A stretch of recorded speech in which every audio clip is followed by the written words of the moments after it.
আচলতে আমি সম্পূৰ্ণ জৈৱিক পদ্ধতিতে আমি এই বেহাৰ খেতিখিনি কৰিছো। আচলতে আমি যিবিলাক বাহিৰৰ পৰা আমদানি সাৰ চাৰ দিছিলে নেকি? আচলতে আমি সম্পূৰ্ণ জৈৱিক পদ্ধতিতে আমি এই বেহাৰ খেতিখিনি কৰিছো। আচলতে আমি যিবিলাক বাহিৰৰ পৰা আমদানিকৃত বস্তু মানে সাৰ প্ৰয়োগ কৰে, যাৰ বিনিময়ত আমাৰ শাৰীৰিক বহুত অসুস্থতা দেখা দিয়ে। সেইকাৰণে আমি ভাবিছো কি আমি সাৰ প্ৰয়োগ নকৰাকে সম্পূৰ্ণ জৈৱিক পদ্ধতিত আমি এই খেতিখিনি কৰিছো। মানে ইয়াৰ পৰা হয়তো আমাৰ গাঁৱৰ নিশ্চয় উন্নতি হ'ব। আৰু আমাৰ খেতি কৰাৰ এটা উদ্দেশ্য হৈছে কি, আচলতে আমাৰ গাঁৱৰ যুৱ প্ৰজন্মক খেতিৰ প্ৰতি আকৰ্ষিত কৰাৰ উদ্দেশ্যে আচলতে আঠগাঁও কৃষি পাম সমবায় সমিতিয়ে মানে উদ্যোগ লৈছো।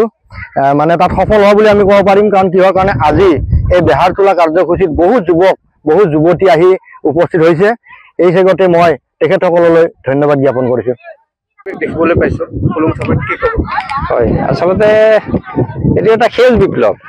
আজি আমাৰ এই ৰংমহল নিবাসী মানে আঠগাঁও চুবা এটা আৰু এই চুবাৰ প্ৰায় 100 ঘৰ মানুহে ইয়াতে খেতি আৰম্ভ কৰিছে। মানে তেওঁলোকৰ উৎসাহ আছে, ৰাইজে নখ জোকাৰিলে নৈ বয়। গতিকে আপোনালোকে দেখিছে খেতি বাতি কি সুন্দৰ হৈছে আৰু দেখিছে কিমান উৎসাহেৰে আহিছে। সকলোৱে পিন্ধি উৰি আহি যেন মানে কিবা ডাঙৰ উৎসৱে পাতিছো আমি, ঠিক তেনেকুৱা ধৰণে সকলোৱে আহিছে, আনন্দিত হৈছে। আৰু মানে তেওঁলোকে আমাকো উৎসাহ যোগাইছে যে খেতি বাতি কৰিব লাগে। ইয়াতে আৰু পিছত আৰু খেতি হ'ব, ভাল খেতি হ'ব।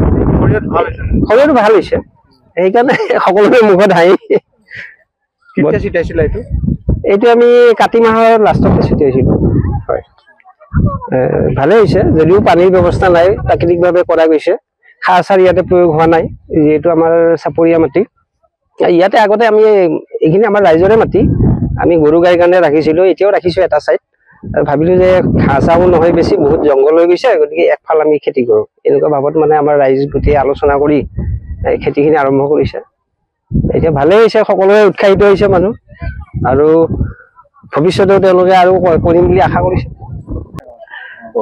আজি আমি ইয়াতে গোটেই মহিলাসকল লগ লাগি অহাৰ এটাই উদ্দেশ্য, কাৰণ আজি এই চৰ চাপৰিত আজি বহু বছৰ, যিহেতু আমি জন্মই হোৱা নাছিলো, তেতিয়াৰ পৰা আমি যেতিয়া জন্ম হৈছো তেতিয়া আমি দেখিলো যে এইবিলাক চাপৰি হৈ পৰি আছিল, কিন্তু ইয়াতে কোনো খেতি বাতি তেনেকুৱা কৰা নাছিল।